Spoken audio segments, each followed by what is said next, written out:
Cada Pasqua els forns de Càlig amassen una dolça tradició.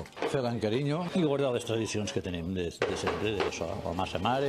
La recepta de la farinosa perviu intacta al llarg d'un segle, així la feien a les cases del poble. La deixaven amassar moltes hores. Farcides de confitura, la tradicional amb cabell d'àngel continua sent la preferida, però són moltes les varietats. Jo ara l'estic fent d'ametlla, la tarrasana de xocolata. També la fem de moniato. Que el relleno estiga farcidet i així ja està boníssima. El resultat, una textura molt esponjosa per a una elaboració artesanal. Ara les encarem en ou i les ensucrem. El punt perfecte per ficar-les al forn. Uns 10 minutets.